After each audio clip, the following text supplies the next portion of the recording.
Uncle R had led his mule onto the main street of town, paved with green cobblestones that clattered loudly under the mule's shod hooves. To the south, the huge market square was jammed with people from every trade and occupation, haggling over prices, shouting and carrying on, buying and selling everything under the sun.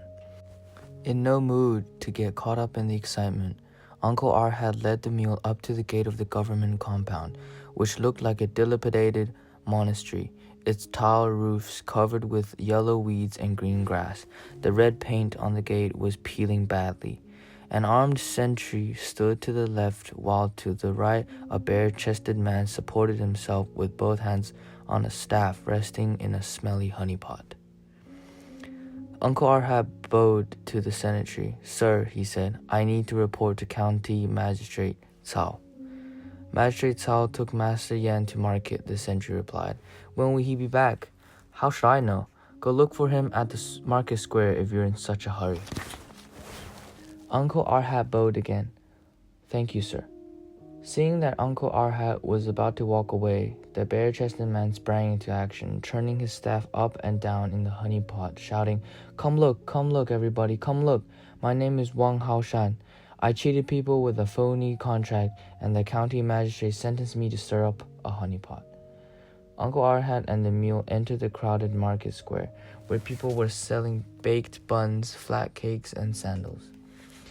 There were scribes, fortune-tellers, beggars using every imaginable ploy, peddlers of aphrodisiacs, trained monkeys, gong-banging hawkers of malt sugar, knick-knack vendors, storytellers with tales of romance and intrigue,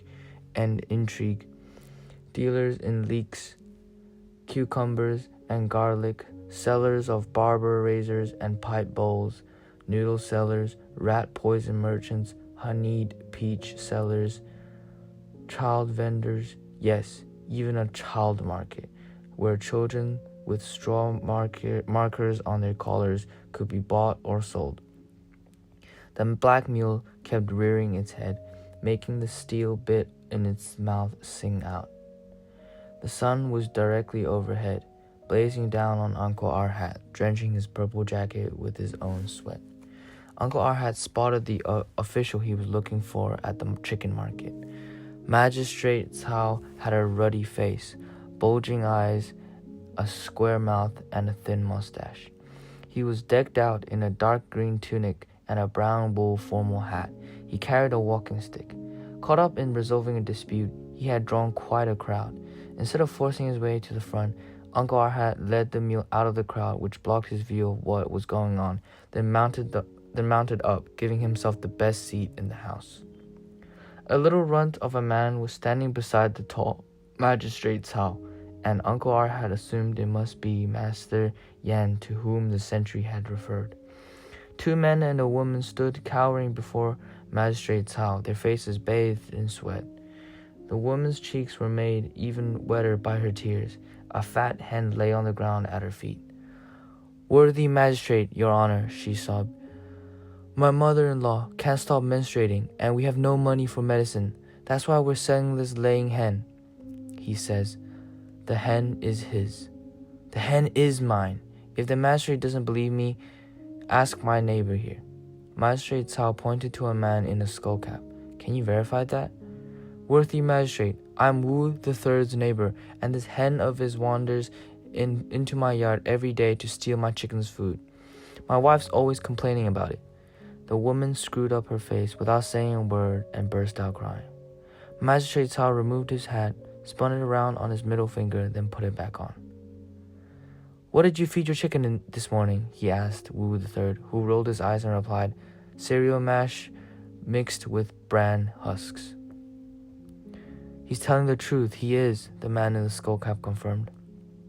"I saw his wife mixing it when I went over to borrow his axe this morning." Magistrate Cao turned to the crying woman. "Don't cry, countrywoman. Tell me what you fed your chicken this morning." "Sorghum," she said between sobs. "Little Yan," Magistrate Cao said, "kill the chicken." With lightning speed, Yan slit the hen's crop and squeezed out a gooey mess of sorghum seeds. With a menacing laugh, Magistrate Cao said, "You're a real scoundrel, Wu the Third. Now since you caused the death of this hen, you can pay for it. 3 silver dollars." Wu the Third, shaking like a leaf, reached into his pocket and pulled out 2 silver dollars and 20 copper coins.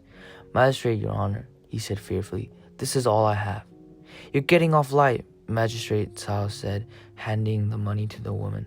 "Magistrate, Your Honor," the woman said, "a hen isn't worth all that much. I only want what's coming to me." Magistrate Cao raised his hands to his forehead, uttered an exclamation, and said, "You're truly a decent, upright woman. 9 Dreams Cao salutes you." Bringing his legs together, he removed his hat and bowed low. The poor woman was so flustered she could only gaze at 9 Dreams Cao through tear-filled eyes.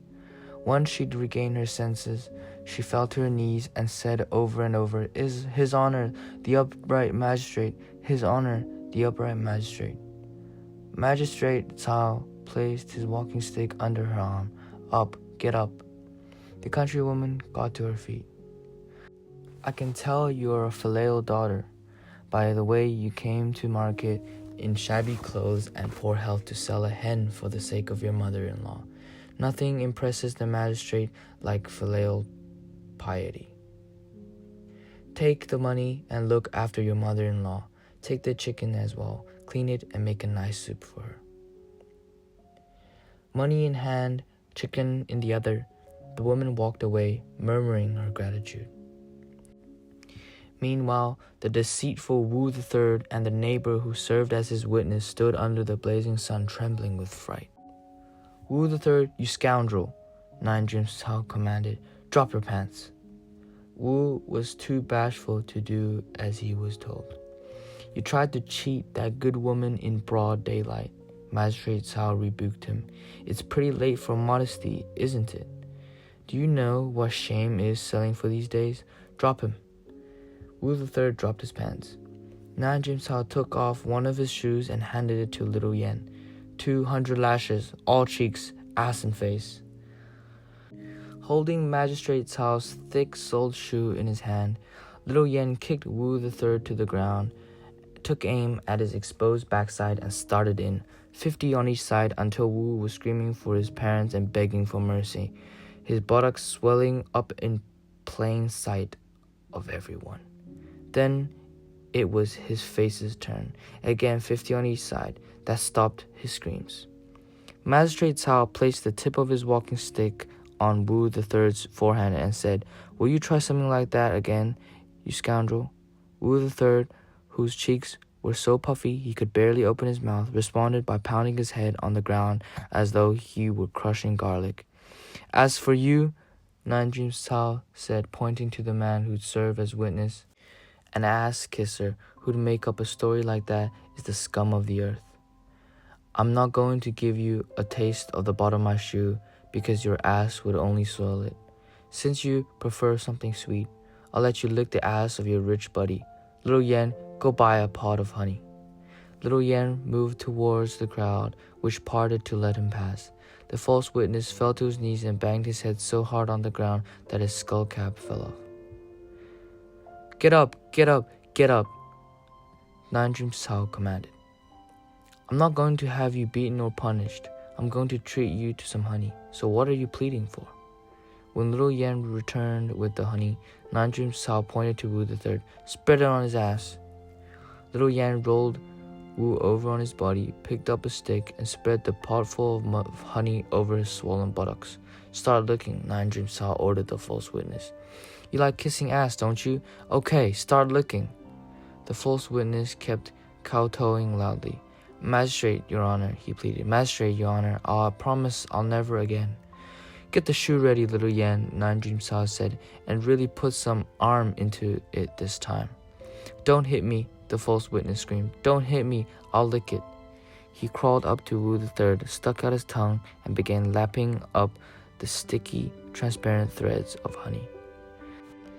The looks on the hot, sweaty faces of observers can hardly be described. Sometimes fast, sometimes slowly, the false witness licked on, stopping only to throw up, which turned Wu the Third's buttocks into a molted mess. Seeing that he'd accomplished his purpose, Nanjim Cao roared, "That's enough, you scum!" The man stopped licking, pulled his jacket up over his head, and lay on the ground, refusing to get up. As Nanjim Cao and Little Yan turned to leave, Uncle Arhat jumped off his mule and shouted, "Upright magistrate, I come to file a grievance."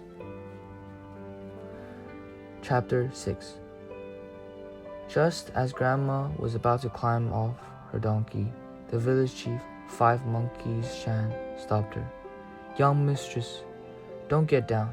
The county magistrate wants to see you." Grandma was taken to the inlet at the western edge of the village in the custody of 2 armed soldiers. Great-granddad had such severe leg cramps he couldn't walk, and it took the nudge of a rifle in his back to get him moving. He fell in behind the donkey, his knees knocking. Grandma noticed a black colt tied to the willow tree at the inlet. It was beautifully liveried, its forehead decorated with a red silk tassel. A few yards away, a man sat behind a table with a tea service. At the time, Grandma didn't know that he was the illustrious Magistrate Cao. Another man stood next to the table, the magistrate's capable enforcer, Master Yan, or Yan Logu. Rounded up, villagers stood in front of the table, crowded together as though huddling to keep warm. A squad of 20 soldiers fanned out behind them. Uncle Arhat stood behind another table, soaked to the skin.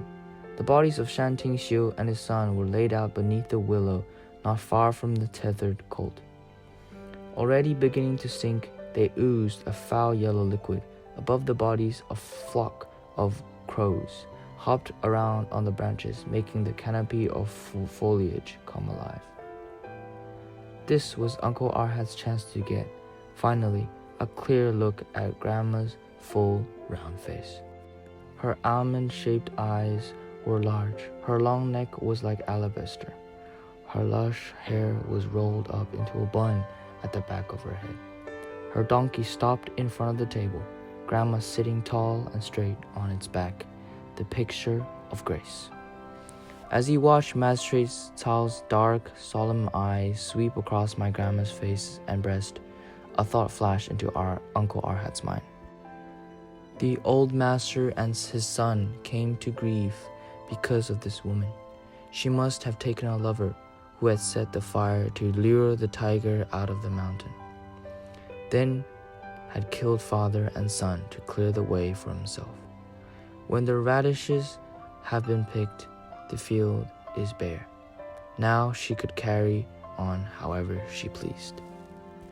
But when he looked at Grandma, Uncle Arhat was immediately besieged with doubts. No matter how a murderer tries to mask it, the look of evil always shows through.